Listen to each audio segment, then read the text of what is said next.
أعوذ بالله من الشيطان الرجيم بسم الله الرحمن الرحيم الحمد لله الذي أخرج عباده من ظلمات الكفر والشرك إلى نور الإيمان والتوحيد والصلاة والسلام على من به الشفاعة العظمى وبه التخلص من حول المحشر لمن آمن بالله ورسوله أجمعين وعلى آله الطاهرين وأصحابه نجوم الهدى عدد كل حرف كتب ويكتب أبد الآبدين ودهر الداهرين اللهم فقهنا في الدين وعلمنا التأويل اللهم فقهنا في الدين وعلمنا التأويل اللهم فقهنا في الدين وعلمنا التأويل اللهم رب اشرح لي صدري ويسر لي أمري واحلل عقدة من لساني يفقه قولي أما بعد فقال الشيخ المؤلف رحمه الله ونفعنا بعلومه في الدارين آمين يا رب العالمين.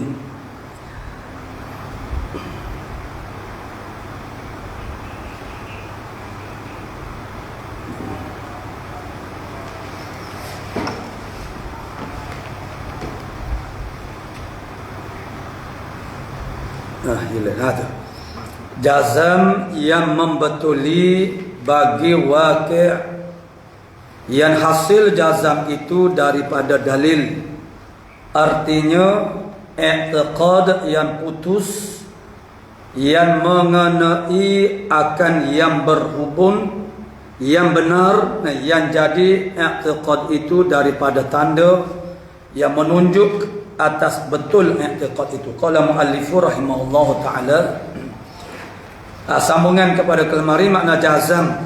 Jadi bila kita kata mengenal dan juga mengetahui itu adalah mutaradifani, dua perkataan yang mempunyai makna yang sama di dalam ilmu ini. Boleh jadi dalam bidang yang lain pula makna dia berbeza, mengenal dan mengetahui. Dan makna mengenal itu dia kena ada tiga ciri ataupun tiga perkara. Yang pertama kemarin kita telah ikuti, itulah jazam. Jazmun makna jazam makna putus. Putus ni maksudnya ialah tak kira lah apa hujan ke ribut ke apa ke yang berlaku, atau orang yang melakukan perkara yang pelik yang ajaib untuk nak mengubahkan pendirian dia, pegangan dia tak terubah. Itu baru jazam.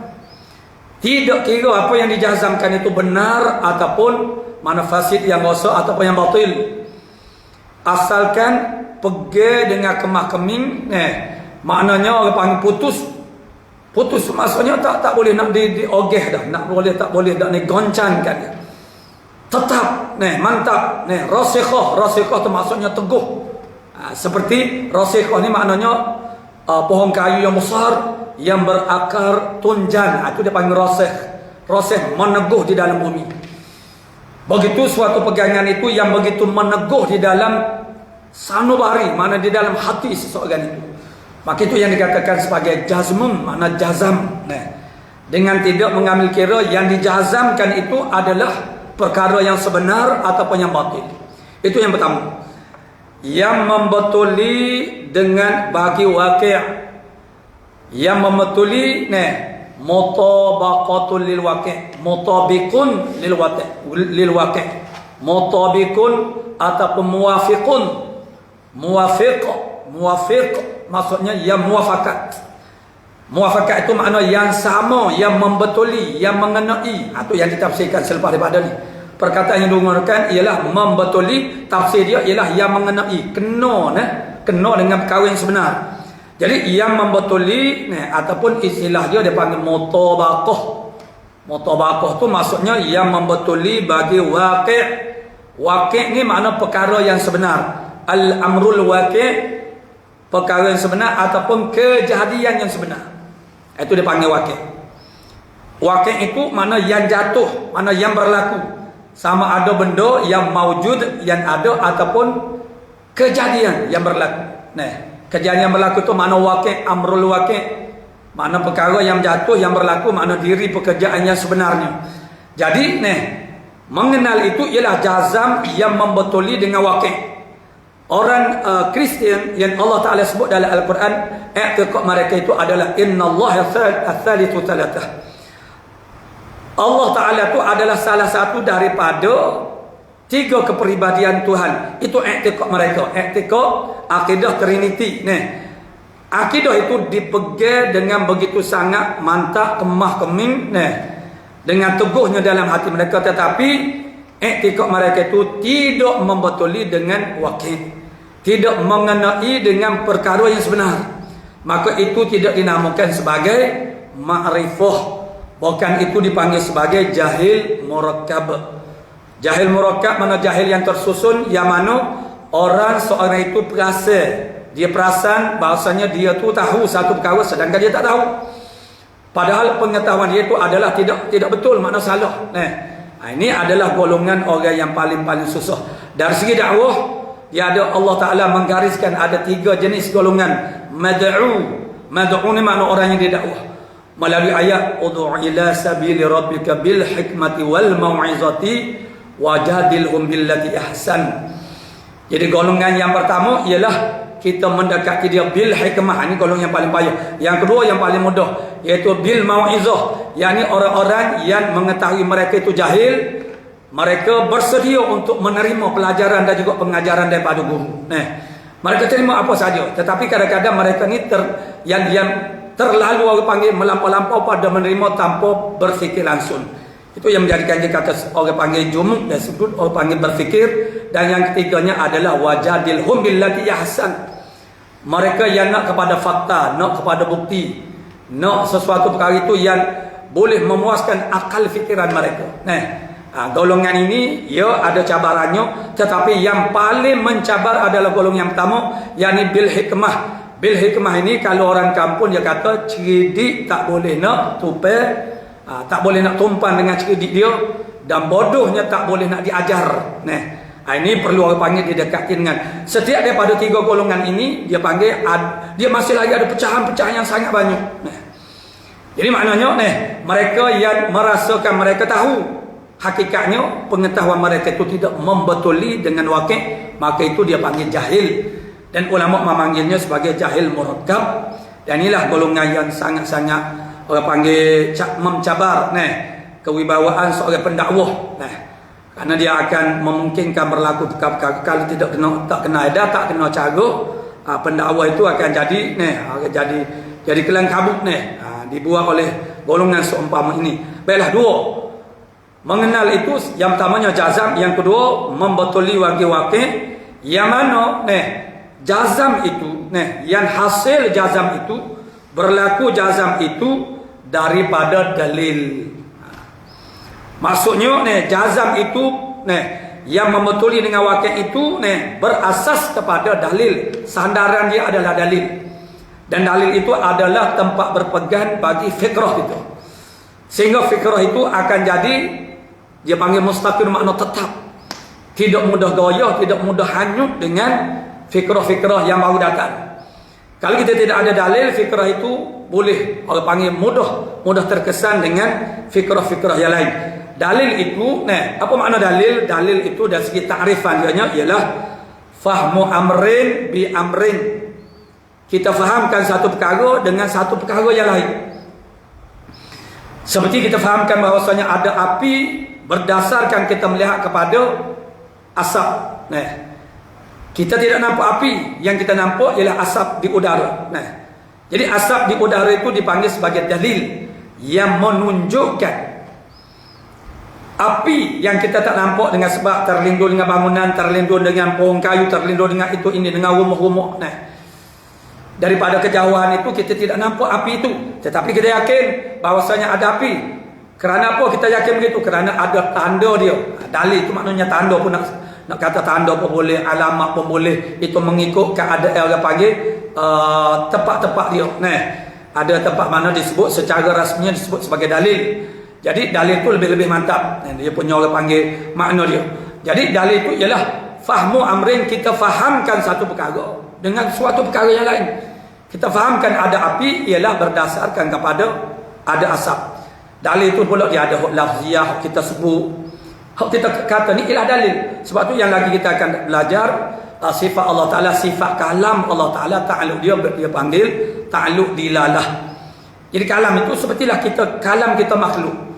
Kalam kita makhluk itu ialah untuk menunjukkan apa yang kita inginkan dalam hati. Nah, kerana wa innamal kalamu ma fil fuad. Sebenarnya kalam itu ialah apa yang ada dalam hati. Wa innamal lisan mu'ribul. Makna hanya sahaja lisan lidah itu yang menzahirkan bagi apa yang ada dalam hati kita. Nah, maknanya ialah perkataan kita sendiri adalah dalil kepada apa yang ada dalam hati. Itu dia panggil dalil lafzi lah, sebab kita berlafaz. Selain daripada itu dia panggil ghair. Selain daripada berlafaz itu dia panggil ghairi lafzi. Ghairi lafzi ni makna banyak lah, dia ada banyak jenis pula. Nah, maksudnya berdasar kepada muka kita, makna kemerahan itu dalil dalam keadaan tertentu, maka kita katakan dia tu malu, ataupun dia tu marah mengikut situasi yang tertentu. Ataupun seorang itu lapar dikenali daripada muka dia jadi bola umpamanya. Itu perhatian orang-orang dulu. Jadi kalau seorang itu memang muka dia daripada asalnya bola, dia kenyang pun dia bola juga. Jadi yang bola ni makna orang-orang dulu dia begitu memperhatikan. Seorang yang asalnya mukanya tidak bulat tapi bulat, aku hamba Allah laparnya dia bulat muka-muka. Itu makna dalil.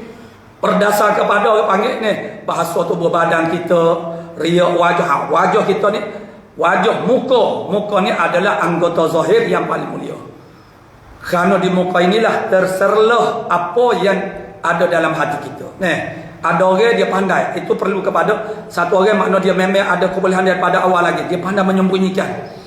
Maksudnya muka dia tidak menyerlahkan apa yang dalam hati dia. Tapi orang ramai manusia ni maknanya tak boleh. Dia tak boleh nak sembunyikan. Ada orang yang belajar secara khusus dan menhalusi, dan mereka membuat kajian tentang riak wajah muka ini untuk membaca hati manusia. Tetapi itu maknanya bukanlah begitu mesti dia panggil qata'i, tidak. Itu hanya aghlabiyah. Aghlabiyah ni makna kebanyakannya begitu. Itu melalui kajian-kajian manusia. Jadi muka kita ni kita tak boleh nak menyembunyikan apa yang dalam hati kita. Sebab itu bila kita malu, kita sembunyikan muka. Walaupun orang panggil orang nampak tubuh badan kita. Kalau orang Kelantan kata dia panggil punggut tunggil, tak apa. Walaupun kita tahu dia kena punggut kita. Tapi itu tak apa. Yang malunya ialah muka. Jadi begitu dia panggil apa yang ditunjukkan dalam muka itu menjadikan dalil. Dalil kepada orang panggil maknanya perasaan kita.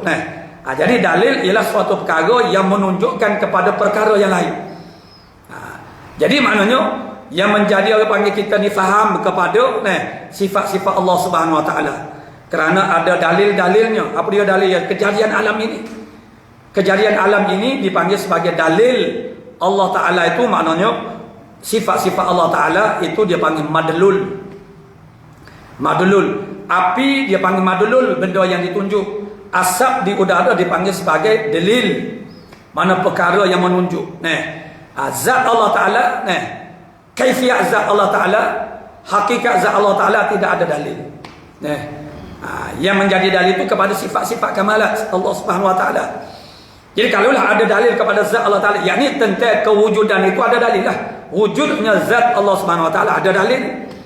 Tapi diri kejadian zat Allah Subhanahu Wa Ta'ala tak ada dalil, kerana tidak ada itu dalam kitab apa semalam kita baca kerana Allah Ta'ala tu la mithla lahu wa la shibaha lahu wa la nazira lahu. Tak ada syabih, tak ada nazir, tak ada misil. Misil tu orang panggil keserupaan yang 100% dengan Allah Ta'ala, tidak ada. Makna kalau syibih itu makna ada satu juzuk saja yang menyerupai dengan Allah. Sesuatu perkara daripada makhluk ini yang ada serupa dengan Allah Ta'ala hanya pada satu juzuk, pada satu segi sahaja, tidak ada. Itu la syibih, makna tidak ada syibaha, tidak ada yang syabih, yang menyerupai Allah Ta'ala itu makna syabih. Terjemah bahasa Melayu itu Itu terjemah maksudnya sama, serupa, tanpa dibezakan. Jadi sebab itulah bila bahasa Arab ini dia menjadi bahasa ilmu, maka setiap kalimah perkataan itu perlu diartikan dia dengan makna yang spesifik yang tertentu. Jadi oleh kerana kita bahasa Melayu ni ya bahasa ilmu juga kepada ilmu-ilmu yang diterangkan, dijelaskan dengan bahasa Melayu, ya. Tetapi bahasa Arab itu sendiri adalah bahasa pengantar kepada ilmu-ilmu Islam daripada sekian lama. Mana orang panggil dari segi orang panggil kemajuan bahasanya. Jadi makna dengan sebab itu oleh kerana dia menjadi bahasa ilmu, maka setiap patah perkataan itu perlu ditafsirkan dia dengan secara tepat. Begitu kalau bahasa itu diangkat sebagai bahasa undang-undang, maka begitu. Dia tidak boleh memakai makna yang biasa-biasa, yang cakap bahasa pasar begitu, tak boleh. Dia mesti ada suatu makna yang disepakati, itu yang dipanggil sebagai istilah. Makna yang disepakati oleh ahli dalam suatu bidang. Supaya apabila kita merujuk kepada perkataan itu, ialah kita merujuk kepada satu makna yang telah difahami, diartikan dengan satu makna yang disepakati. Barulah orang panggil itu yang akan menjadikan kita boleh menuju kepada maksud yang sama. Jadi kalau orang menyebut satu perkataan sedangkan pemahaman mereka terhadap satu perkataan itu berbeza-beza, maka tidak akan ada titik pertemuan di antara mereka. Itu di antara kepincangan ataupun kesilapan yang berlaku ketika orang-orang ingin mencari suatu titik penyatuan persamaan, tetapi mereka memiliki faham yang berbeza tentang satu istilah. Maknanya sebelum kita berbicara, misalnya kita nak buat seminar forum, tajuknya itu perlu disetujui oleh ahli panel dengan makna apakah, dia membawa makna yang macam mana. Bertolak daripada situlah barulah boleh kita tu mencari suatu titik persamaan untuk kita maju di dalam orang kehidupan beragama kita dan juga dunia, mana hidup dunia kita. Qala muallifur rahimahullah taala, maknanya yang pertama jazam, yang kedua mutabaqatul lil waqi', membetuli bagi waqi'. Kemudian jazam itu adalah hasil mana terbit daripada dalil. Artinya ialah tafsir kepada makna sani, kenyataan sani. Artinya i'tiqad yang putus itu tafsir kepada jazam dalam bahasa Arab. Bahasa Melayunya dipilih perkataan putus. Putus ini makna bahasa Melayu kita sebut saya sudah buat keputusan. Putus ini maknanya kalau bahasa Melayu dipanggil muktamad. Tetapi istilah muktamad dalam bahasa Melayu itu tidak menempati dengan muktamad dalam istilah fiqh kita. Dalam bahasa Melayu kalau kata muktamad tak boleh diogeh dah. Keputusan saya muktamad. Sedangkan dalam penggunaan ilmu fiqh bila kata muktamad itu maksudnya ada pandangan-pandangan yang lain. Mana ini adalah pandangan yang muktamad dalam mazhab. Seorang mufti misalnya, seorang mufti dia tidak boleh berfatwa memberi pandangan selain daripada pandangan muktamad. Itu etika dia. Dia tidak boleh orang panggil menyatakan pandangannya dalam bentuk menyatakan khilafiyah, khilaf itu tak boleh. Sebab itulah makna seorang yang menduduki apa-apa dia kena tahu posisi dia sepatutnya bagaimana. Kalau nak menjelaskan tentang khilafiyah itu orang lain, para muallimin, ustaz-ustaz. Sebab orang panggil pandangan mufti itu adalah pandangan yang akan diiktimadkan, yang akan dipegangkan oleh manusia. Tetapi hari ini sudah jadi lain. Sebab itulah kewibawaan institusi mufti itu sendiri sudah jadi orang panggil tidak diiktimadkan, maksudnya orang mempertikaikan. Maksud dia banyak sebab lah. Antaranya ialah kerana manusia sekarang dah terlampau cerdik belaka, dan mereka banyak menggunakan akal, dan mereka berani, orang-orang yang tidak ada asas dalam ilmu Islam pun berani memperkatakan tentang Islam, bahkan lebih khusus lagi dalam bab hukum ahkam Islam. Mereka memberi komentar, memberi pandangan tentang hukum Islam itu berdasar kepada akal semata-mata. Yang mereka itu tidak ada asas qawaiduddin, kaedah agama. Ya, agama kita semua perkara itu ada kaedah. Agama Islam sendiri ada kaedah. Ilmu tu pula dia ada kaedah pula. Maka ulama berbicara dengan menggunakan kaedah supaya tidak lari maksud, dan supaya kitab ditulis dengan ada kaedah-kaedah supaya tidak orang tidak sembrono sebarangan memahami ibarat kita itu mengikut selera masing-masing. Maka dia ada kaedah-kaedah dia. Kaedah misalnya kata fa huruf fa maka dalam bahasa Melayu maka tu dia ada maka tafrid ada maka ibarat-ibarat tu dia ada kaedah-kaedah dia. Supaya makna itu akan terjaga. Jadi apabila orang tidak mempunyai alat-alat ini memahami kaedah-kaedah kitab usuluddin lain, kitab tasawuf lain, kitab fiqh lain kaedah-kaedahnya. Jadi maknanya apabila orang itu berusaha sendiri membaca kitab dengan tidak ada kaedah-kaedah dan tidak memahami asas kepada ilmu itu, akhirnya kemungkinan besar untuk jadi tersasar fahamnya itu adalah sangat besar. Jadi sebab itulah maknanya kita tu kena mubasyarah, mana mubasyarah dan musafahah makna kita tu kena orang panggil mengambil mulut dari mulut. Walaupun hari ini kita sudah kita ketahui makna ada pengajian secara online, tapi kita kena ada secara berguru yang ada di hadapan kita. Jadi maknanya itu online live secara orang panggil kita ambil lihat dalam YouTube ataupun dalam FB itu sejak itu idafi. Idafi itu maksudnya sampingan. Ilmu yang teras bagi kita apa? Ilmu yang kita ambil secara mulut ke mulut. Maksudnya secara mubasyarah langsung daripada guru. Kerana di sana dia ilmu Islam. Dia ilmu Islam dia berbeza dengan ilmu dunia, ilmu akademik yang biasa-biasa.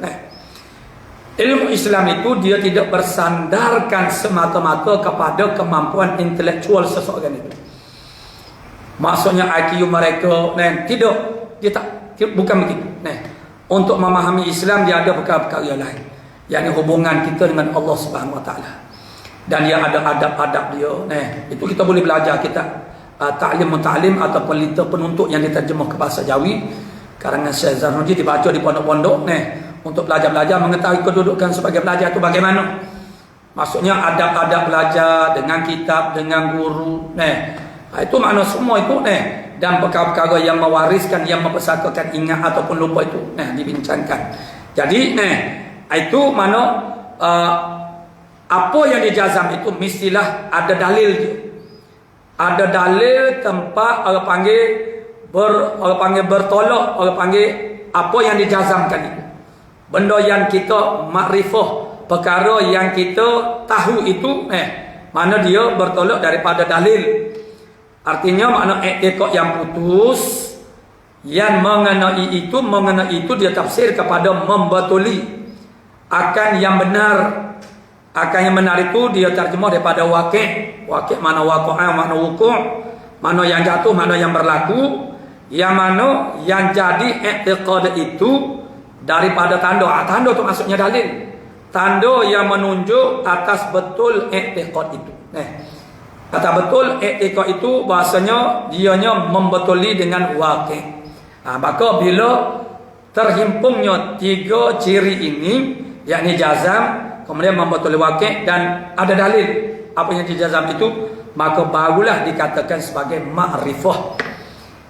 Ma'rifah ini adalah ma'rifah pada tahap ilmu yakin. Jadi sebab itulah maknanya kalau kadang-kadang ialah kita terbaca kitab-kitab tasawuf umpamanya yang membicarakan tasawuf itu pada level yang agak tinggi, maka kita akan berjumpa dengan ainul yakin, istilah ainul yakin ataupun hakul yakin. Jadi makrifah mengikut tarik itu, tahap itu tak samalah dengan tarif ini. Karena orang yang mengenali Allah Ta'ala dengan hakul yakin itu dia tidak pakai dalil. Dia tidak lagi bersandar kepada dalil. Dalam tasawuf dalil itu dipanggil sebagai mazhar. Bahkan usaha-usaha tarik cara mengenali Allah Ta'ala itu berbeza. Jadi kalau kita belum selesai yang cara ini, kita tak usah bercakap lah. Yang itu, kan itu akan dia ada risiko dia. Para juhala orang-orang awam yang begitu mengambil pendekatan ilmu tasawuf untuk mengenali Allah Ta'ala tanpa ada dah basic ilmu akidatul tauhid, banyak yang jadi tergelincir. Kerana mereka mengerti, menartikan istilah-istilah itu mengikut istilah ilmu usuluddin umpamanya. Jadi itu maknanya tidak kenalah dengan perkara yang sebenar yang menyebabkan jadi fitnah lah. Fitnahnya ialah tersalah pada i'tiqad wal iyad billah. Jadi yang dikatakan ta'rif ma'rifah itu kena ada 3 perkara ini ialah pada tahap ilmu yakin. Jadi sekarang kita ni tak berbicara tentang hakul yakin, ainul yakin. Sekarang pastikan dulu kita ni sampai tahap pengenalan kita kepada Allah Ta'ala itu pada tahap ilmu yakin dulu. Kita bersandar kepada dalil-dalil. Jadi itulah makna ma'rifah. Qala muallifu rahimahullah ta'ala, maka wajib pada syara' atas tiap-tiap mukallaf. Pastikan kita ingat lagi makna mukallaf itu makna akil baligh. Dia bukan orang Islam, orang kafir. Yang akil baligh dengan pembahagiannya. Wajib apa dia? Wajib oleh mengetahuikan segala yang wajib pada akal, pada hak Tuhan kita Jalla wa Azza. Itu mentafsirkan makna kata di atas akal marid, mengetahui segala hukum sifatnya dan segala hukum ketuhanan Allah Subhanahu wa taala. Secara tafsilinya ialah, secara lebih detailnya ialah maknanya wajib pada syara' atas tiap-tiap mukallaf mengetahuikan segala yang wajib pada akal. Yang insya-Allah sebentar lagi kita akan bahaskan, kita akan uraikan tentang wajib pada akal itu apa dia. Mustahil pada akal, harus pada akal, itu adalah muqaddimah kepada ilmu usuluddin. Dia panggil muqaddimah dia yang mana kalau kita tinggalkan itu, kalau kita tidak cerak di situ, tidak tahakuk di situ, dia jadi orang panggil menyukarkan perjalanan kita untuk memahami ilmu usuluddin ini. Sebab itu pastikan orang panggil kita tu dapat memahami dulu muqaddimah dia. Jadi wajib pada syarak atas tiap-tiap mukallaf mengetahukan segala yang wajib. Segala yang wajib makna sifat yang wajib. Mana yang wajib itu apa dia makna sifat yang wajib pada akal. Jadi wajib itu ada pada syarak, pada adat, pada akal. Pada hak Tuhan kita makna pada zat. Pada hak mana hak Ta'ala, mana pada zat Allah Ta'ala. Pada hak Tuhan kita Jalla wa Azza, yang maha besar dan maha mulia. Maha besar, maha mulia, maka yang maha besar dan maha mulia itu maka jauh dia daripada segala kekurangan dan perkara la yaliqu bih, yang tidak patut baginya bagi Allah Subhanahu wa taala. Satu, yang pertama, kesimpulan daripada kenyataan dulu mengenal segala sifat hukumnya, segala hukum sifatnya, segala hukum ketuhanan Allah Ta'ala, maka wajiblah kita kena tahu mana segala sifat yang wajib pada akal, pada hak Ta'ala Jalla wa Azza. Dan yang keduanya, barang yang mustahil itu makna sifat yang mustahil. Apa dia sifat yang mustahil itu? Atasnya atas Allah Subhanahu wa taala. Jadi sifat yang mustahil, sifat yang wajib, itu betul lah istilah dia. Adapun selepas daripada ini, apabila kita kata hukum, dari segi hakikatnya tak boleh kita katakan wajib, mustahil. Dia ada istilah dia selepas ini. Dan barang yang harus baginya bagi Allah Ta'ala. Jadi susulan daripada kata wajib mengenal Allah Ta'ala dengan makna yang tersebut kemarin, maka wajiblah kita kena tahu secara tafsirnya secara begini, yakni mengetahui segala sifat yang wajib bagi Allah Ta'ala secara ijmalinya, secara tafsilinya. Dia ada ijmal, dia ada tafsili. Begitu juga yang mustahilnya ada ijmali, insya-Allah lagi akan datang. Dan juga yang tafsilinya, begitu juga yang harus. Dan demikian lagu tu juga, balah tu juga, demikian itu juga wajib atasnya, atas mukallaf mengetahuikan barang yang wajib pada hak, yakni pada zat segala Rasul alaihi wassalatu wassalam sebagaimana kenyataan dahulu, dan mengetahui segala yang membawa kepada mengetahuikan demikian itu. Hak saat itu makna mengetahuikan hukum sifatnya Allah dan segala hukum ketuhanan Allah. Dan yang membawa kepada demikian itu apa dia? Iaitulah Rasul. Maka wajib juga, wajib juga kita tahu sifat yang wajib bagi Rasul, yang mustahil dan juga yang harus bagi mereka itu. Qala muallifu rahimahullah ta'ala, dan arti wajib pada syarak, maksudnya yang kita nak bicara dalam ilmu usuluddin ialah wajib pada akal. Dan Dua lagi taulan dia, kawan dia, mustahil dan juga harus. Tapi di sini mu'alif kita rahimahullah ta'ala mengambil satu pendekatan membuat tarif wajib pada syaruk ini ada dalam kitab usul fiqh lah. Itu sebagai nak membezakan wajib pada syaruk, wajib pada adab. Supaya kita tahu, sebab di dalam ibarat-ibaratnya wajib di atas mukallaf itu makna wajib pada syaruk. Jadi begitu, ada dua perkataan wajib dalam satu ayat. Wajib di atas mukallaf mengetahui sifat-sifat yang wajib. Jadi dua perkataan wajib itu adalah berbeza. Karena satunya wajib pada syaruk, satu lagi wajib pada akal. Jadi wajib pada syaruk itu apa dia? Ini biasa-biasa kita dah dengar, barang yang diberi pahala. Yani barang itu dia fa'lul mukallafin.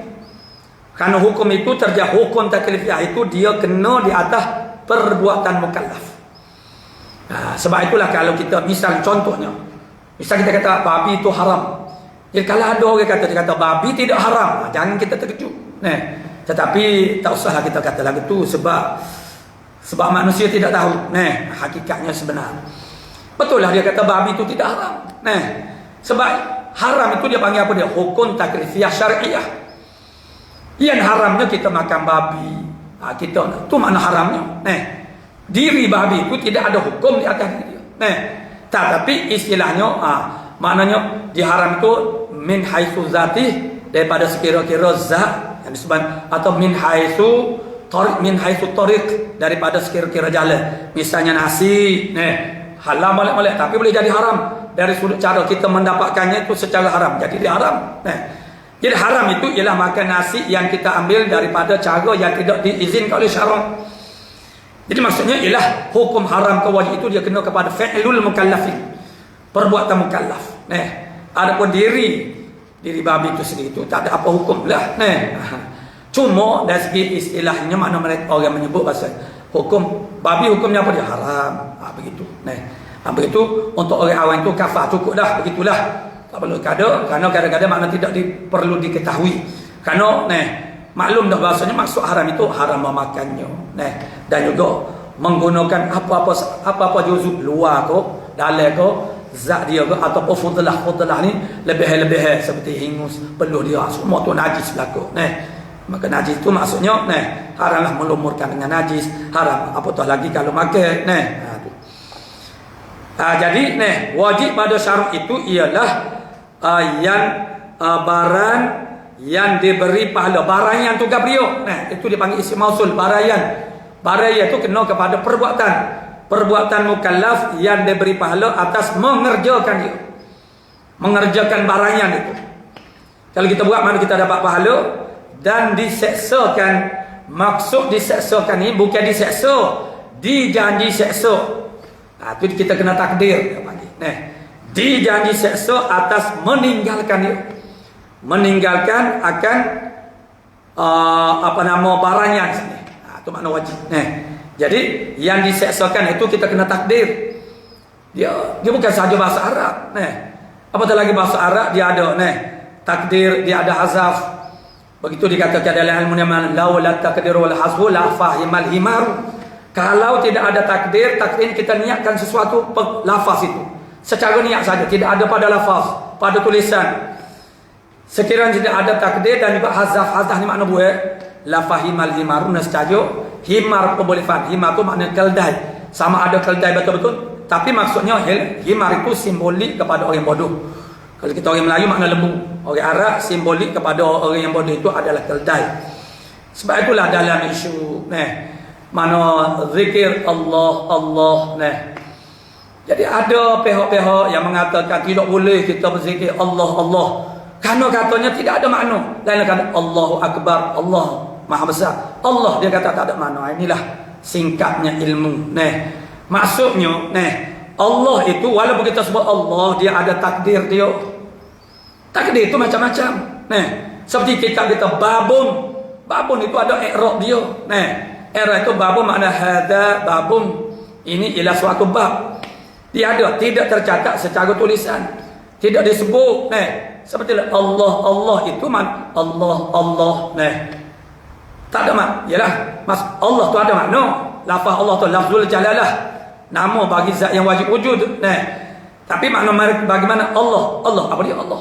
Nah, tak ada makna. Nah, itu kerana ketidaksampaian ilmu nahwunya, umpamanya, ilmu makna tentang oleh panggil kalau ilmu kalimah tu saraf, ilmu susunan kalimah-kalimah di dalam suatu laras bahasa itu makna, maka mereka berkata bahasanya tak ada arti. Allah sikit tak ada arti.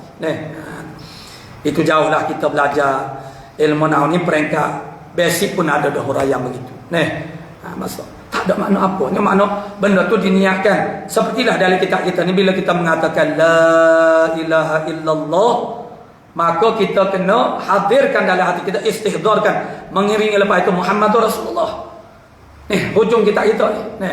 Kerana kalau kita tidak niatkan mulahazah, dia panggil istilah dia digunakan dalam kitab mulahazah. Hati kita kena terpandang-pandang kepada kalimah Muhammad Rasulullah. Kerana kalau kita tidak mulahazah begitu, maka kita akan jadi seperti Yahudi. Seperti Yahudi, di sini pun dah jadi satu cerita hal juga. Sehingga kan suatu ketika dulu, menurut guru kita yang mengajar kita kitab ini, pernah masa tu kita tak tahulah, kita masih ada dah telah diharamkan kitab faraid daripada dibaca. Kerana ada yang menhuraikan makna ini. Makna kalau kita mengatik la ilaha illallah, kita tidak istihdarkan secara dalam hati kita Muhammad Rasulullah, jadi supaya Yahudi. Ini dia tak faham ni perkataan syibih, mithil, nazir. Bukan jadi Yahudi, maka dia hurai kepada orang tua perempuan pula, dia cepat terkesan dia kata sudah lah jadi Yahudi dalam kita selama kita duduk mengatik. Bukan makna jadi Yahudi, maksudnya ada satu juzuk saja. Dari sudut tidak mengisbatkan kerasulan Nabi Muhammad. Okey, bila kita tidak kata Muhammad Rasulullah, bukan makna kita tidak isbatkan. Cuma dari segi lahirnya maknanya orang Yahudi dia tidak terima kerasulan Nabi Muhammad sallallahu alaihi wasallam walaupun mereka tahu benarnya. Jadi itu dari sudut persamaan itu saja. Jadi benda tak comel ni sikit pun kita kena tinggal. Bagaimana? Seperti istilah munafik yang ini pun ramai orang tidak faham. Tidak faham sikit-sikit kita ni bila misalnya orang panggil alamatun munafiqin makna thalas.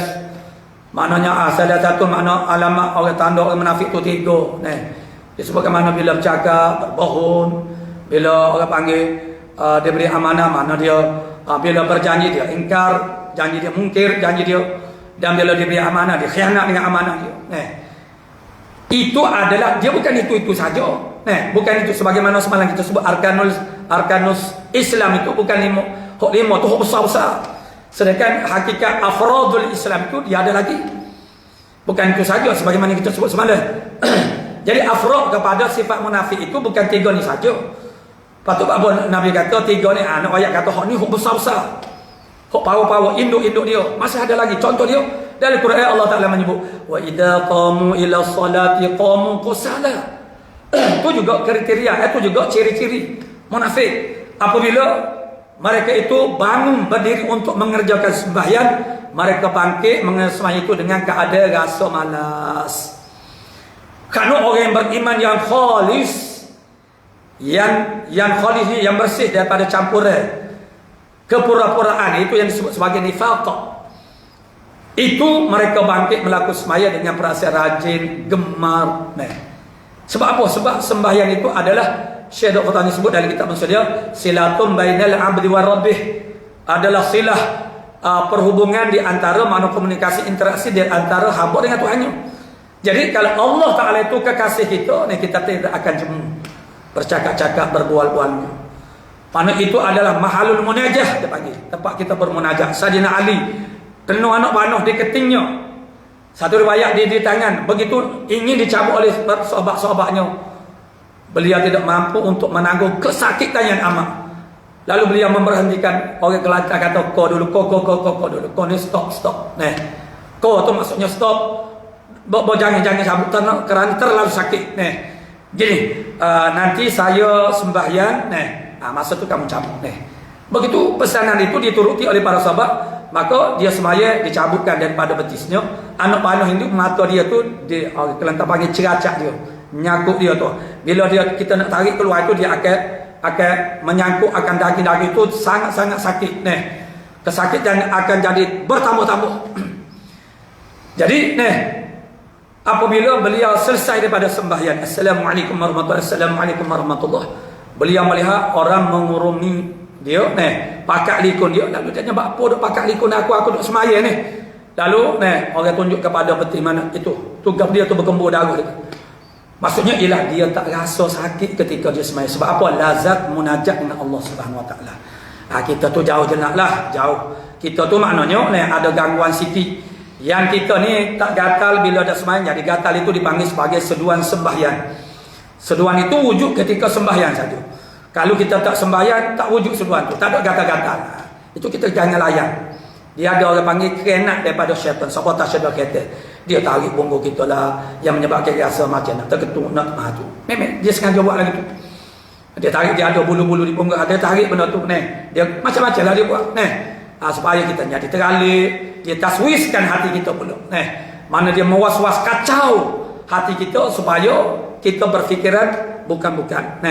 Jadi maknanya diseksa di sini maksudnya bukan diseksa, bukan diseksa selalu. Maknanya kalau kita meninggalkan wajibat, kita meninggalkan perkara yang wajib itu, maka kita kena seksa selalu. Oh, kalau lagu tu tidak ada orang yang meninggalkan sembahyang. Bila dia tak sembahyang, habis dah waktunya dengan sengaja, maka tubuhnya walaupun tak nampak api, tapi tubuhnya rasa macam dibakar oleh api. Maka mana ada orang yang berani untuk meninggalkan wajibat ini. Maka dengan itulah menunjukkan bahasa sini dia ada takdir makna dia. Maknanya diseksa itu makna dijanji seksa. Makna dengan meninggalkan amal-amal yang wajibat ini, Allah Ta'ala menjanjikan seksa. Tuhan nak janji dan Allah Ta'ala, innallaha la yukhliful mi'ad. Allah Ta'ala tak menyalahi janji. Jadi kalau kita memahami begitu, tentu kita akan rasa takut. Jadi maknanya wajib pada syarat itu maksudnya ialah maknanya diberi pahala di atas mengerjakan dia, dan diseksa maksudnya diberi pahala tak perlu takdir, sebab pahala itu adalah bentuk tanda saja. Pahala ini bukan makna balasan, sebenarnya ialah nikmat syurga. Pahala itu ialah tanda untuk istihqaq kita, berhak kita. Tanda macam apa? Duit itu tanda saja. Duit, cek, bon, surat perjanjian, itu dia panggil pahala ni pula ada duit, jadi semua tu dia panggil tanda saja. Sebab itu makna duit yang orang panggil macam dinar, dirham itu dia bukan saja sebagai tanda, dia juga mempunyai nilai kualiti, sebab dia dijadikan daripada emas, daripada perak.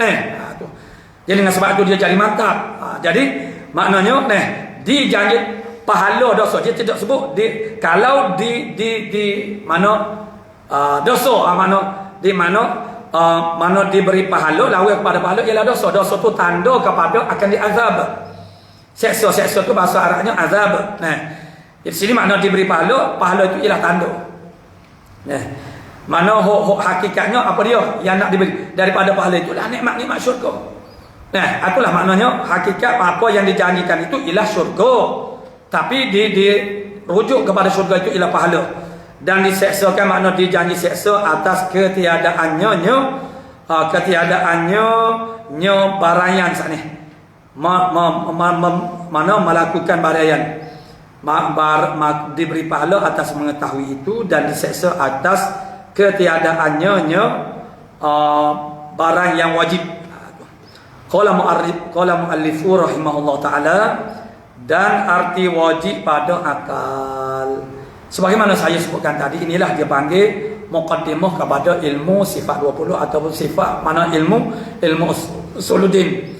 Pastikan kita tidak terlepas makna-makna ini.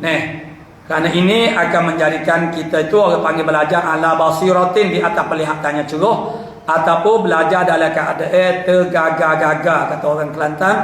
Terasa-rasa tu maksudnya rasa. Teraba-raba, itu perkataan.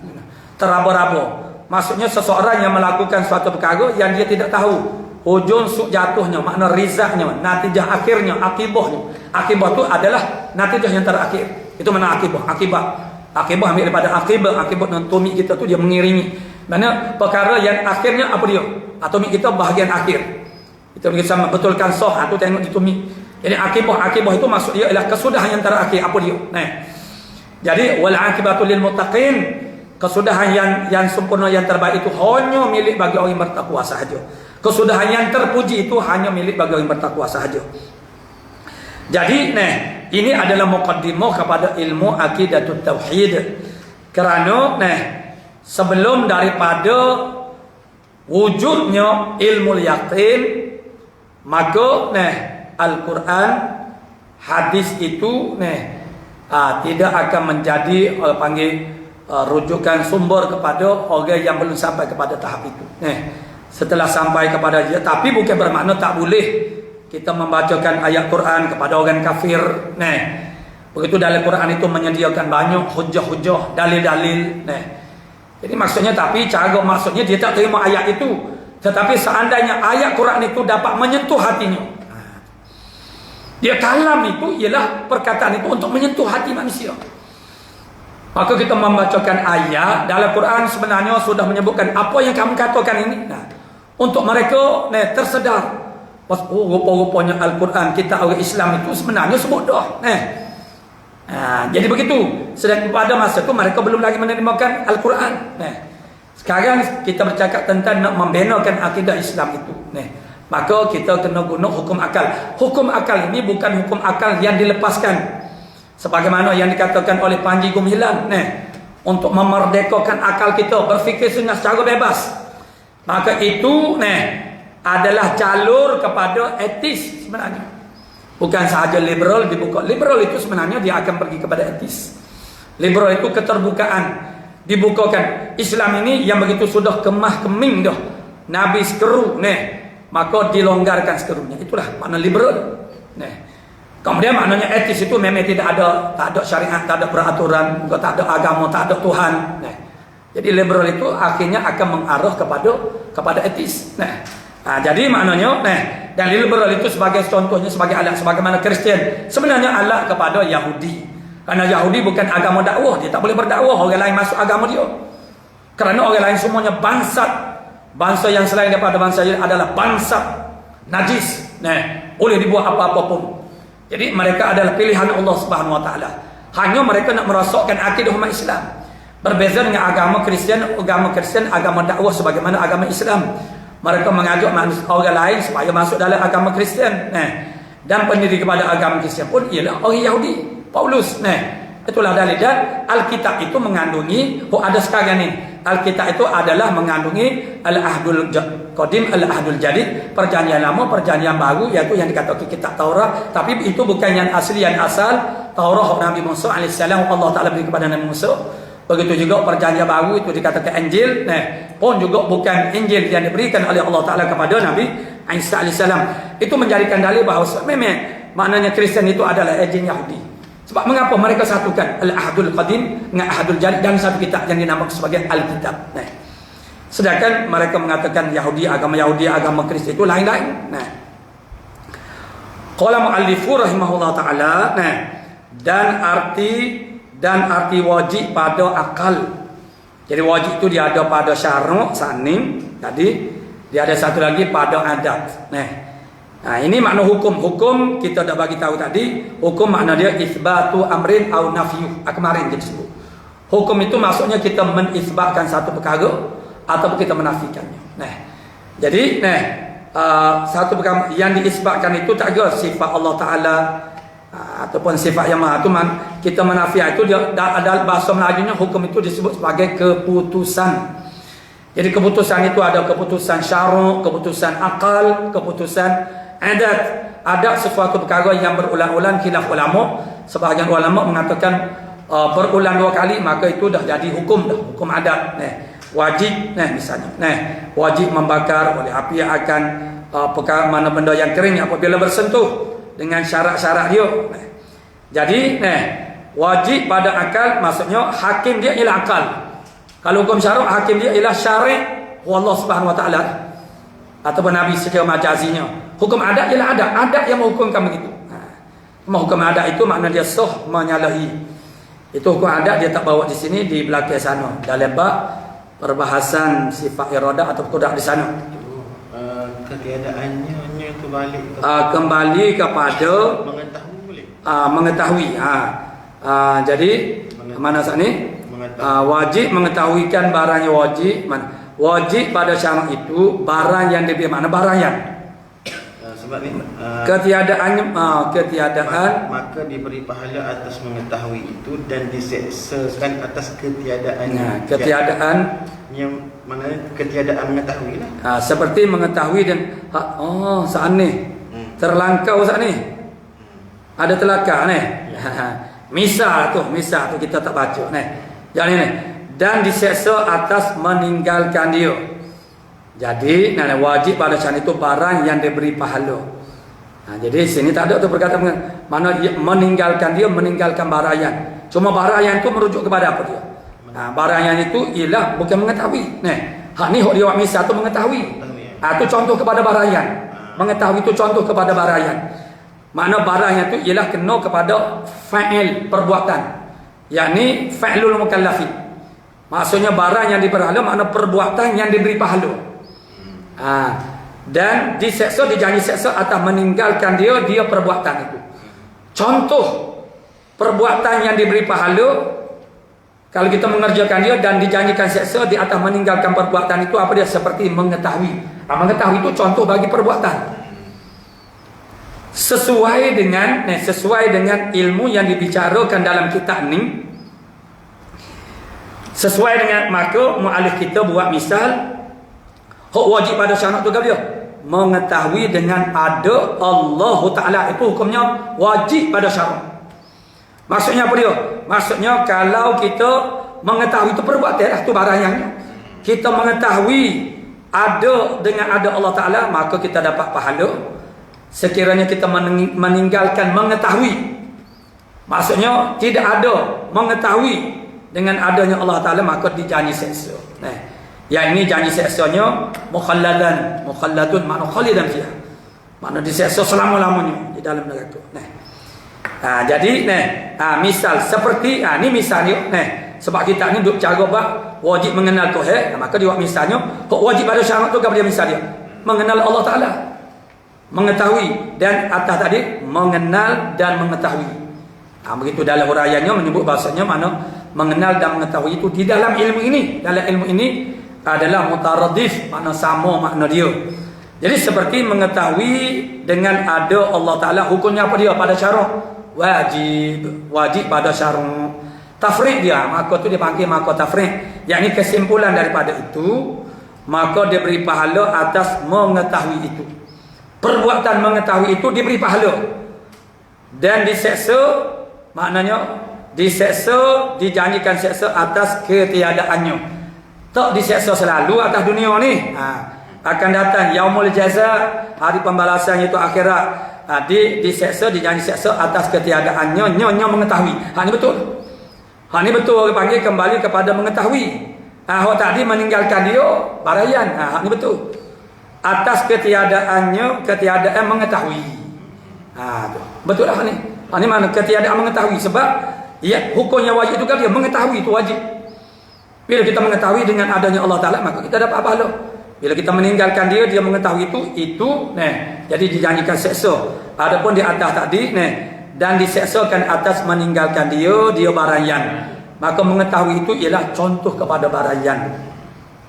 Qala mu'allifu rahimahullah ta'ala, dan arti wajib pada akal itu bahawa tiada tasawur pada akal ketiadaannya seperti mengambil lapan bagi jirim. Jadi wajib, ni hukum. Bila hukum, istilah yang benarnya dia panggil wujub. Hukum itu terbagi, hukum akal itu terbagi kepada 3. Wujub, istihalah dan juga jawaz. Wajib itu ialah panggil wajib. Wajib mana sifat tu hukumnya apa dia? Wajib. Allah Ta'ala bersifat dengan wajib, Allah Ta'ala bersifat itu makna wajibun. Wajib Allah Ta'ala Allah Ta'ala bersifat dengan kudrat itu wujub. Itu makna dia panggil nama terbitkan masdar.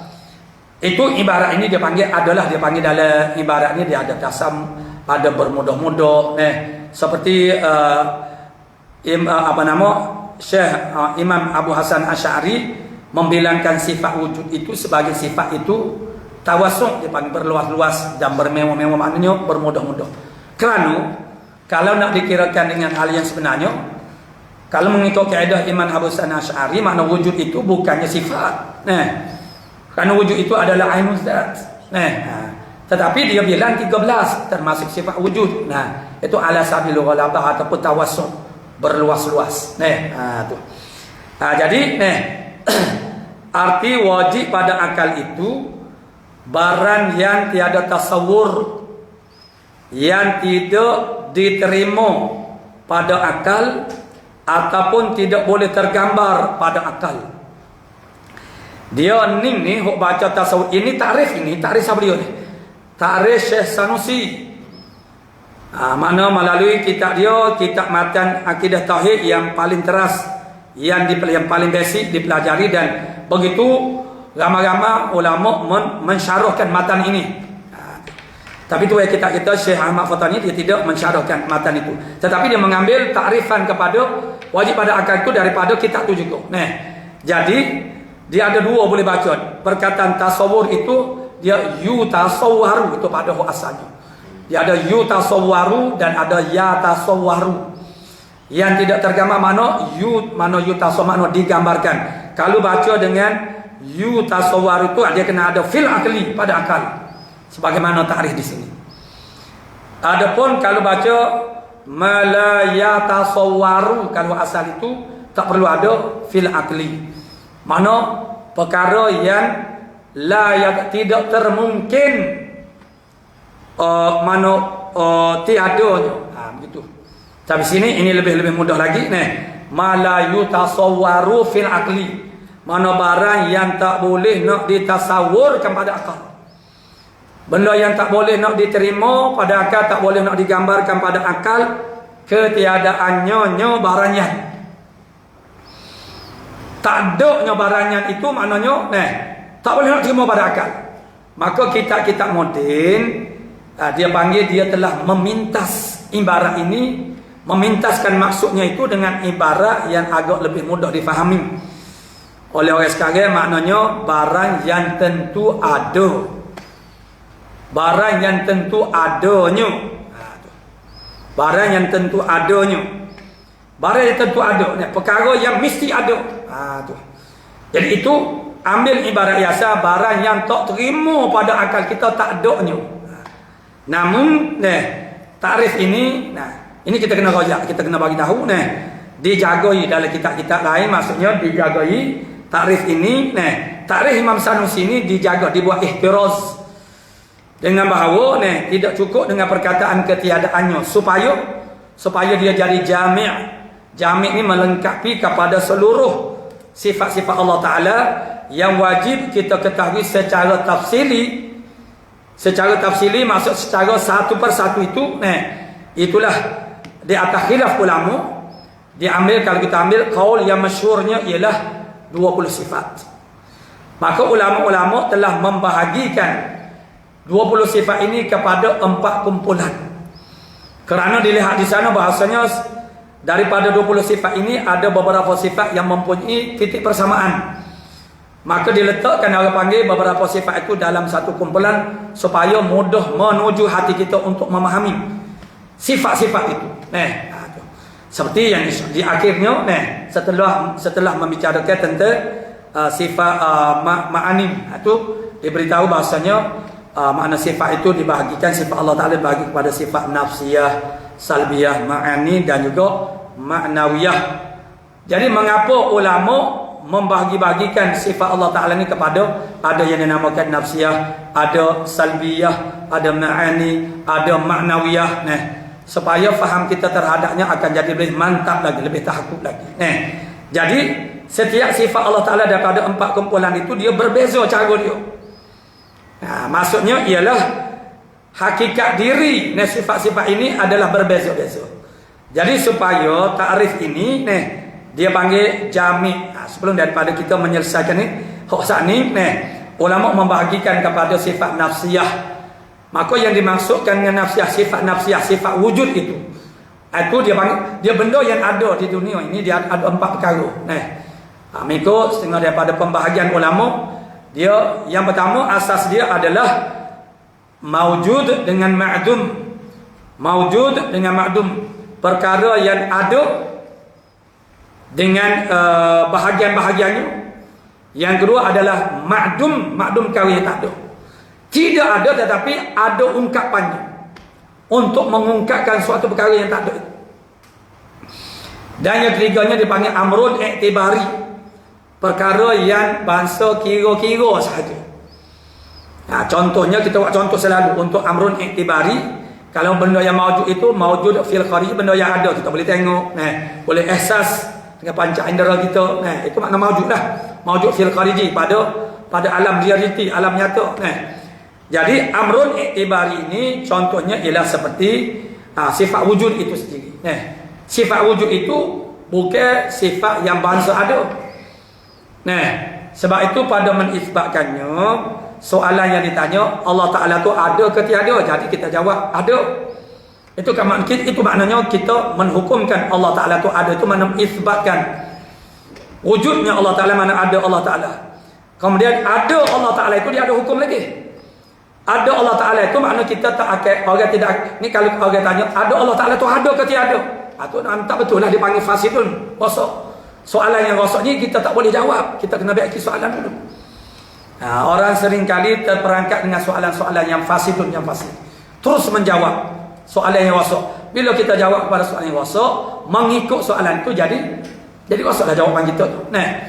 Jadi maknanya ada Allah Ta'ala tu sungguh ke tidak, dia kena tanya macam tu.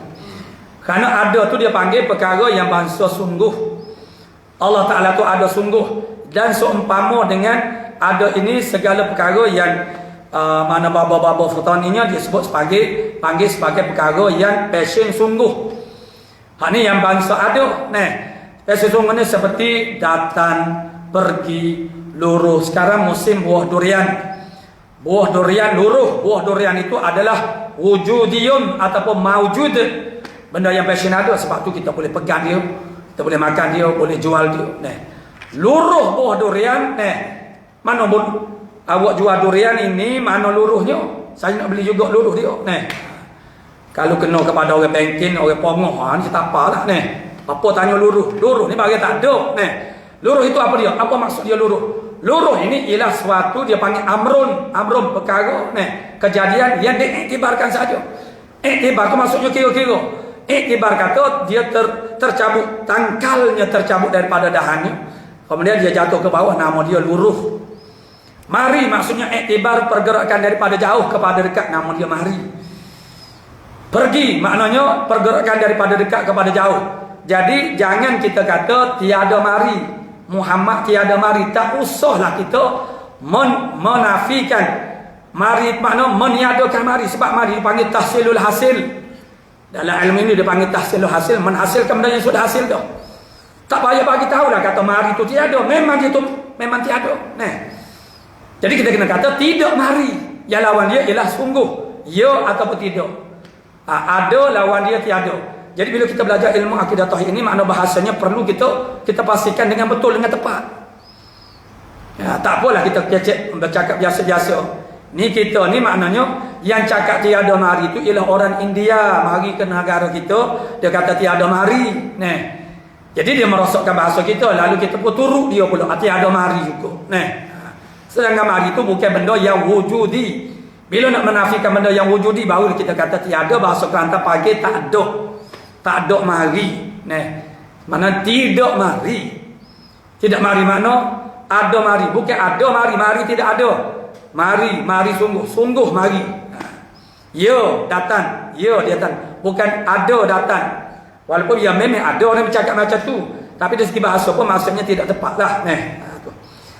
Jadi kita belum selesai lagi wajib pada akal. InsyaAllah kita sambung besok hari. Dengan izin dan kehendak Allah Subhanahu Wa Taala, kita berhenti pada kata saknilah takrif wajib pada akal kita baca semula.